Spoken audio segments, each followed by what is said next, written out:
Frères et sœurs, en Christ, je voudrais que vous lisiez avec moi dans le livre de Joël, les versets 5 à 13 qui dit: Réveillez-vous, ivrognes, pleurez, hurlez tous les buveurs de vin. Oui, car le vin nouveau est ôté de vos bouches. Un peuple attaque mon pays, il est puissant, on ne peut le compter. Il a des crocs de lion, il a des dents de lion.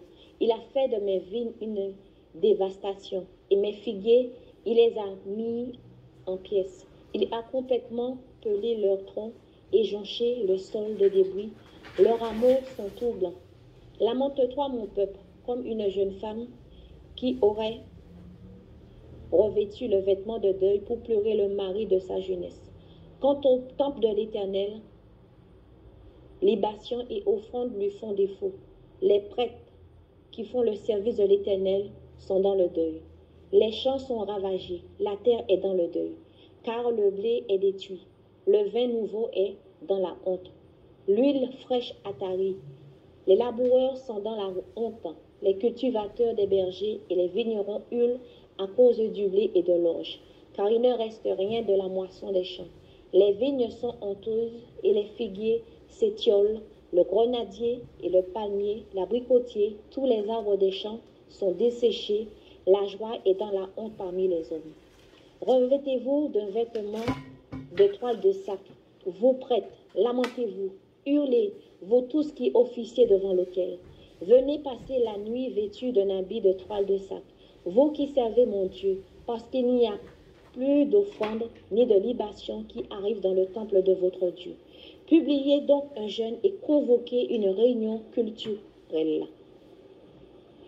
Rassemblez les responsables du peuple avec tous les habitants du pays du temple, au temple de l'Éternel, de votre Dieu, suppliez l'Éternel. Amen. Donc, je vais vous relater ce que j'ai eu le dimanche 1er octobre 2023 vers 5 h du matin. Et la scène se déroule en France. Alors, je me suis retrouvée couchée sur un lit d'hôpital en France. Alors, je ne connais pas la ville, parce que sachez bien que je réside actuellement aux Antilles, en Guadeloupe. Alors, je me suis réveillée et décidé de faire le tour du service dans lequel j'étais internée. Donc, comprenez bien que je me reprends. Donc, je me suis vue dans un hôpital. Donc, j'étais sur un lit et j'ai ouvert les yeux. C'est à ce moment-là que j'ai vu que j'étais dans un hôpital. D'accord? Et puis, je me suis réveillée et là, j'ai décidé de faire le tour du service dans lequel j'étais internée. Et je voulais savoir aussi le pourquoi j'avais été hospitalisée. Donc, je n'avais pas de douleur, je n'avais aucune pathologie. Donc, je discutais aussi avec des personnes. Et après, j'ai décidé de faire un tour dans le couloir. Et c'est à ce moment-là que j'ai aperçu mon frère qui venait me rendre une petite visite. Donc, j'allais à sa direction et il se mit à me dire quelque chose à l'oreille que je ne comprenais pas. Et parce qu'il y avait vraiment trop de bruit, donc je n'entendais pas ce qu'il me disait. Donc, j'essayais quand même de porter attention à ce qu'il me disait, mais j'avais du mal à entendre ce qu'il me disait. Mais je ne comprenais rien parce qu'il y avait aussi de l'agitation et beaucoup de bruit. Mais intérieurement, je savais ce qu'il me disait. Et je savais ce qu'il me disait était très, très important. Mais malgré tout, je lui disais d'essayer de parler fort parce que je comprenais certaines choses, mais il y a d'autres choses que je ne comprenais pas. Et puis, après, je l'ai vu s'en aller. Donc, et moi, je me suis mise à courir après lui pour avoir plus de détails parce que on était loin des bruits et des agitations. Donc, il pouvait s'exprimer sans problème. Donc, je lui posais certaines questions, à savoir s'il s'agissait de telle ou de telle situation. Donc, il me regardait droit dans les yeux. Il me fixait vraiment droit dans les yeux. Et il ne disait rien. Et puis, il partit. Mais moi, qu'est-ce que j'ai fait? J'ai décidé, moi, d'aller visiter l'hôpital et pour profiter un peu pour poser des questions concernant ma situation, pour savoir comment ça se fait que je me suis retrouvée dans un hôpital. Donc, à un certain moment, j'ai aperçu mon frère et je le vis partir en catastrophe.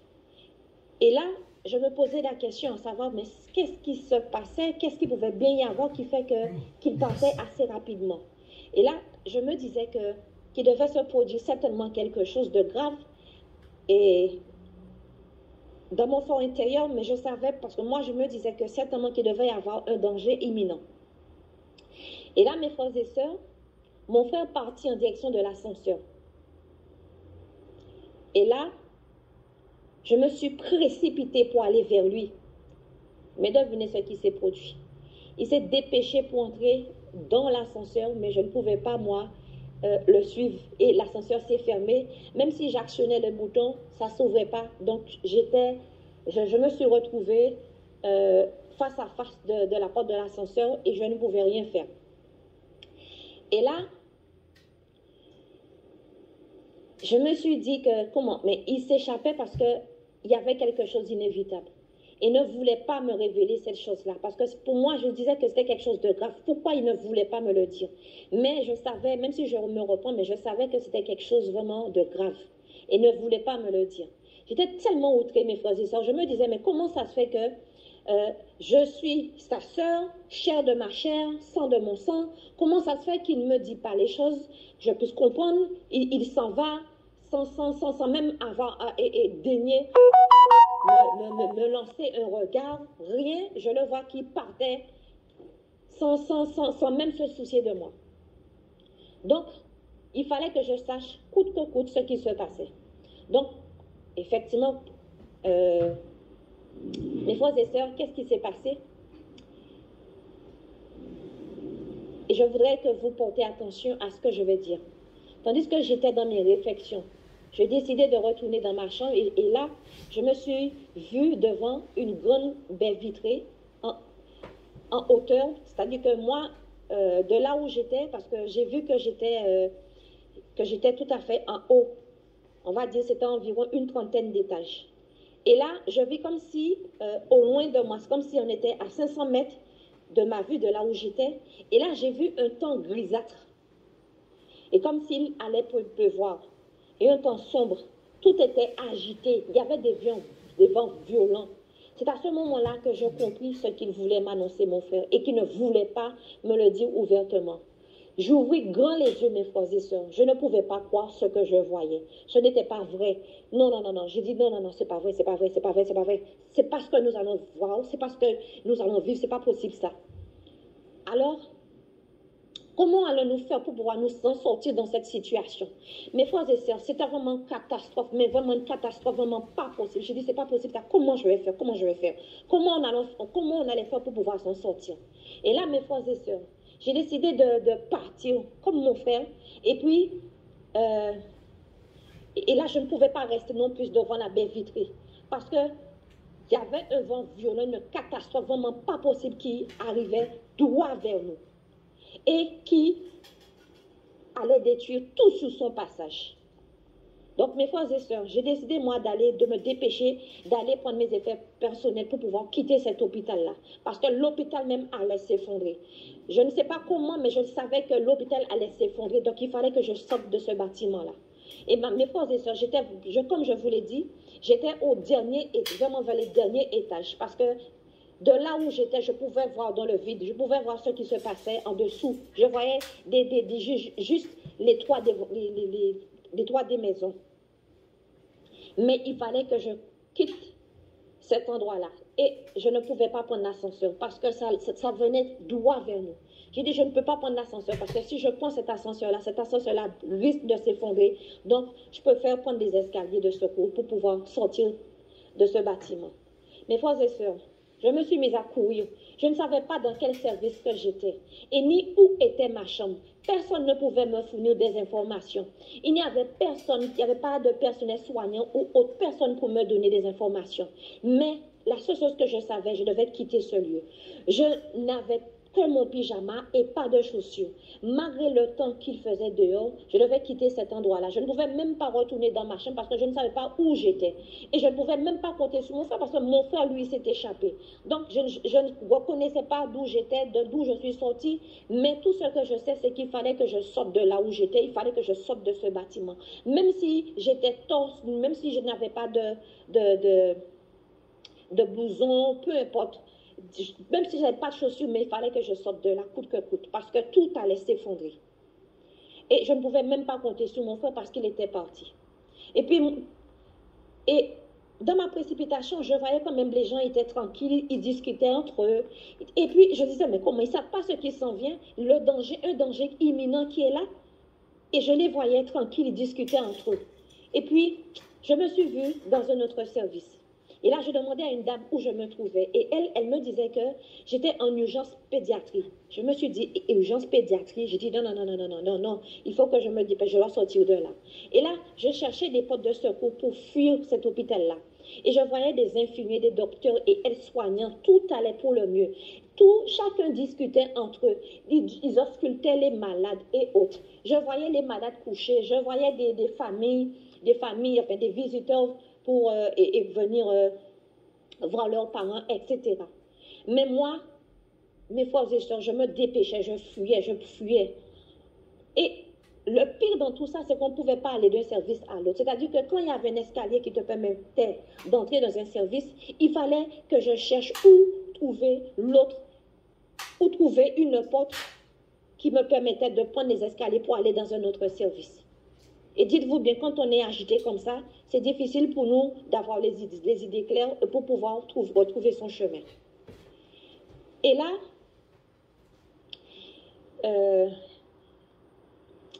mes frères et sœurs, dans ma précipitation, et là, je pensais toujours à mon frère. Et je comptais sur lui pour qu'il puisse m'emmener dans ma chambre. Et pour que je puisse vraiment tout récupérer.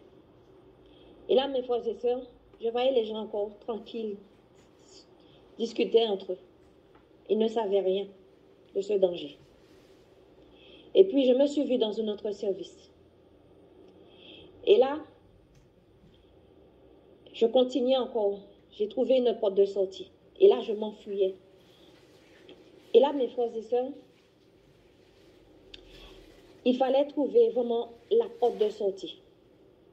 Mais dans ma précipitation, je pensais toujours à mon frère. Je dis, c'est pas possible ça. Comment mon frère a-t-il pu me laisser? Donc, je me suis vue au 20e étage. Et là, je me vis à nouveau devant une baie vitrée. Et de celle-ci, je vis que le désastre était environ pratiquement 200 mètres de l'hôpital, de là où j'étais. Et là, mes frères et sœurs, c'était trop encore pour moi, c'était trop dur pour moi. Tout allait s'effondrer. Il ne restait que peu de temps. Et là, je me suis rendu compte que certaines sont toujours dans la distraction. Et tandis que d'autres personnes, ils ont su ce qui allait se produire. Et là, j'ai vu qu'il a commencé à avoir vraiment de l'agitation. Les gens commençaient à courir, à s'échapper par rapport à tout ce qui s'en vient. Ils couraient de partout. Partout, ils essayaient aussi de s'échapper. Mais c'était difficile de trouver la porte de sortie. Mais moi, je voulais sortir, coûte que coûte sortir de cet hôpital-là. Il n'y avait pas de porte de sortie, mes frères et sœurs, il n'y en avait pas. C'était difficile. Mais Dieu merci, j'arrivais quand même à trouver la porte de sortie. Donc, je pouvais sortir d'un étage à l'autre. C'est comme si on était vraiment dans un labyrinthe. Et je me disais, Seigneur, ta fille va mourir. Seigneur, ta fille va mourir. C'est tout ce que je pouvais dire. Mais malgré tout, mes frères et sœurs, j'arrivais quand même à aller d'un étage à l'autre. Et là, je voyais les agitations. Et dans toute cette précipitation, il y avait des gangs, mes frères et sœurs, des gangs dans un hôpital. Des gentils, des gens qui étaient gentils, des gens qui étaient pacifiques. Tu pouvais savoir. Et donc, eux aussi, ils s'enfuyaient. Donc, on était sans danger. Mais il y avait des méchants. Et ces méchants-là, dites-vous bien, ils faisaient beaucoup de choses. Ils tuaient les gens. Il y avait des malfaiteurs. Ils tabassaient les gens. Ils tuaient les gens. Et là, j'ai vu qu'il y avait un homme. Enfin, il massacrait aussi les gens. Donc, il y avait des morts partout, mes frères et sœurs. Dans chaque étage, il y avait des morts. Il y avait toujours un drame. Dans chaque étage, c'était un drame, drame sur drame. Et puis, j'ai vu je me suis retrouvée dans un autre service. Et là, j'ai vu un homme, il était armé, il avait 2 fusils. Et il s'est mis à tirer sur les passants. Et les gens mouraient, les gens étaient tués. Il tirait sur tout ce qui bougeait. Et là, mes frères et sœurs, il m'a vu. Donc, il s'est précipité, il a tiré sur moi. Et là, je dis, Seigneur, papa, ta fille va mourir. Mais mes frères et sœurs, je m'attendais à mourir, je m'attendais vraiment à franchir l'autre bord. Et là, je vois que les balles ne m'ont pas atteint. Dieu m'avait protégé. Et là, je remercie de mon cœur, je remercie mon Père qui est dans les cieux. Mais je continue à courir pour pouvoir m'échapper. Je me disais, mais comment allais-je faire pour pouvoir sortir dans cet hôpital-là? D'accord? Et comment ça se fait dans ce siècle dans lequel on vit là, qu'on tire délibérément sur des visiteurs? Je dis, mais c'est pas possible. Mais dans quel temps qu'on vit là? Je dis, c'est pas possible ça, mais c'est du n'importe quoi. Je dis, mais ça peut pas exister. Non, j'ai jamais entendu, j'ai jamais vu cela. C'est vraiment incroyable. Et là, mes frères et sœurs, je continue à m'échapper. Mes frères et sœurs, de la 20e étage, je me suis vue au 2e étage. J'ai senti vraiment une petite paix à l'intérieur de moi. Et j'ai dit, enfin, j'ai dit, mais comment est-ce que j'ai fait pour pouvoir me retrouver au 2e étage? Et mes frères et sœurs, de là où j'étais, qu'est-ce que je vois? J'ai vu encore une baie vitrée. Et de la baie vitrée, mes frères et sœurs, qu'est-ce que je vois? Je vois à l'extérieur, je vois qu'il y avait beaucoup d'émeutes, des guerres civiles, des gangs, des affrontements, des meurtres, des cadavres encore sur le sol, du sang, mes frères et sœurs, du sang partout, tout était crade, mes frères et sœurs, un spectacle vraiment d'abomination et d'apocalyptique. J'observais ce spectacle de désolation, mes frères et sœurs. Mais en même temps, je ne pouvais pas rester dans cet hôpital-là parce que tout le bâtiment allait s'effondrer. Je n'étais pas à l'abri, mes frères et sœurs, mais il fallait que je sorte. Bon gré, mal gré, mais il fallait que je sorte de ce bâtiment-là. Je ne savais plus quoi faire, mais il fallait que je sorte parce que tout allait s'effondrer. Mes frères et sœurs, tandis que je regardais ce spectacle, qu'est-ce que je vois? Je vois mon frère marcher tranquillement, avec assurance, dans toute cette agitation. Et je me demandais, mais comment il faisait? Et peu importe la situation, mais moi, je devais le suivre. Donc, il faut que je sorte de ce bâtiment-là. Et c'est vrai, je le voyais marcher péniblement, aisément. Je dis, mais comment il fait mon frère? Je ne comprends pas. Je ne comprends pas parce que je vois toutes les menaces. Je vois que tu n'es pas en sécurité. Même quand tu passais, il voyait tout de suite que tu étais quelqu'un qui sortait de je ne sais où. Il venait t'attaquer et puis te tuer. Et lui, je ne comprenais pas comment ça se fait qu'il marchait aisément, sans problème. J'ai dit, c'est pas possible ça. Mais j'ai dit, peu importe, mais je dois le suivre. Alors, vous savez ce que j'ai fait? J'ai quitté l'hôpital et je me suis retrouvée à l'extérieur. De l'extérieur, mes frères et sœurs, j'ai vu que j'étais chaussée et j'étais revêtue chaudement. Et j'ai dit, Seigneur, merci. C'était un temps hivernal, mes frères et sœurs. Et c'était un temps hivernal. Et je me suis retrouvée à l'extérieur. Et de l'extérieur, j'étais parmi les émeutes. Et je suivais de loin mon frère et cet enfant. Et je me disais, mais attends, mais comment ça se fait qu'il a un enfant dans les mains? Parce que moi, quand je sais que je l'ai vu partir, il n'avait pas d'enfant. Mais il avait un enfant dans les mains. J'ai dit, ok, d'accord, c'est pas grave. J'ai dit, c'est pour ça qu'il est venu à l'hôpital pour pouvoir récupérer son fils. J'ai dit, mais moi, je suis sa sœur. Il aurait pu me le dire aussi. Il aurait pu me dire aussi ce qui se passait. Et là, à ce moment-là, j'aurais pu me dépêcher, récupérer tout ce qui m'appartenait.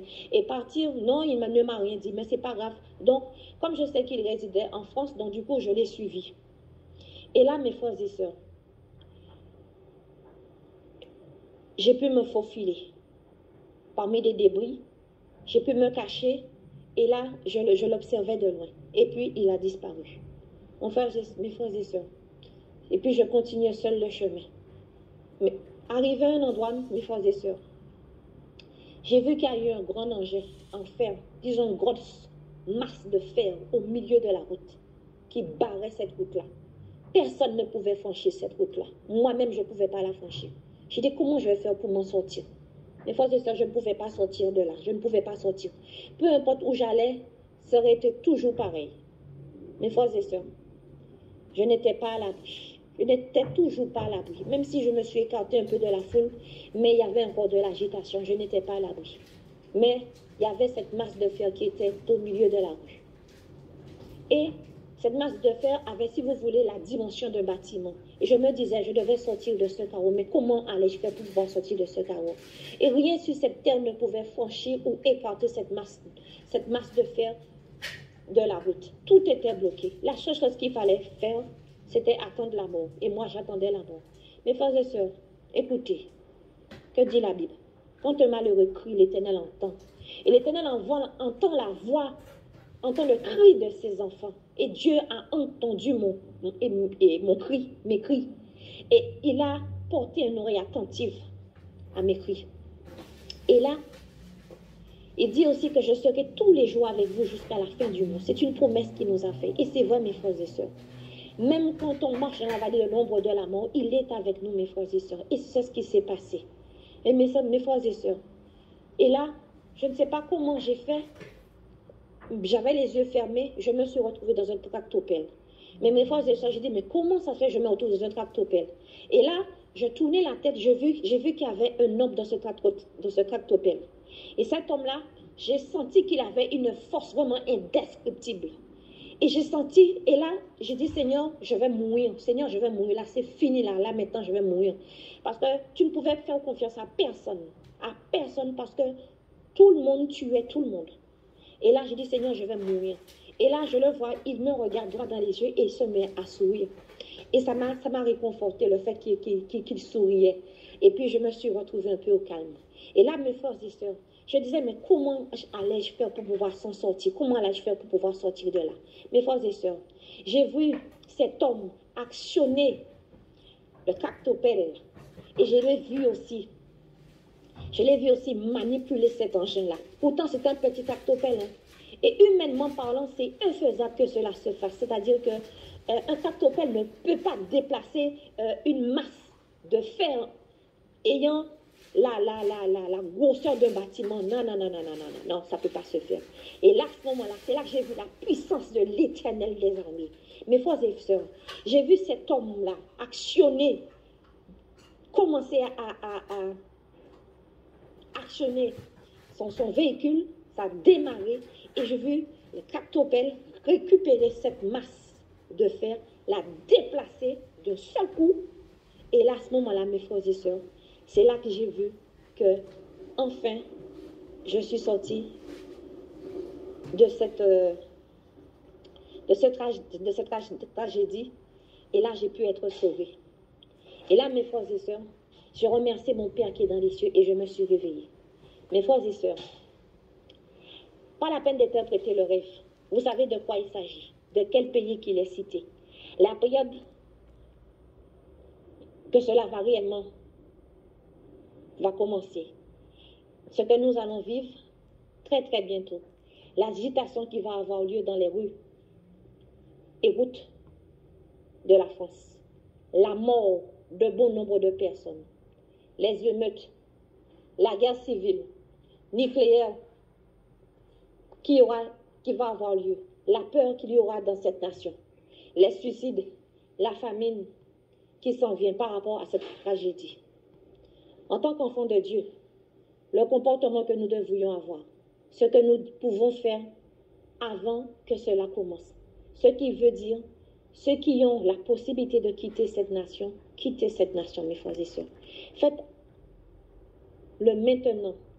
Et ceux qui ne le peuvent pas, restez à l'écoute du Saint-Esprit, de ce qui vous dira de faire. Il y en a beaucoup qui devront quitter leur petit train quotidien, leur petit confort, et d'autres pourront aussi se réfugier dans d'autres villes. Prenez vos dispositions, mes frères et sœurs, tandis qu'il est encore temps. Achetez tout ce que vous pouvez acheter. Demandez l'aide de l'Éternel des armées. Ma prière, mes frères et sœurs, que tous ceux et celles qui entendront cette révélation soient couverts par le sang précieux de Jésus-Christ et prennent en considération tout ce qui a été dit par tous nos frères et sœurs dans le monde entier. Ayons le regard fixé sur Jésus-Christ. Il sera lui seul notre bouclier au temps de la détresse. Que Dieu vous bénisse, mes frères et sœurs. Soyez tous fortifiés. Prions les uns pour les autres et prions les uns avec les autres. Au nom puissant de Jésus-Christ. Amen.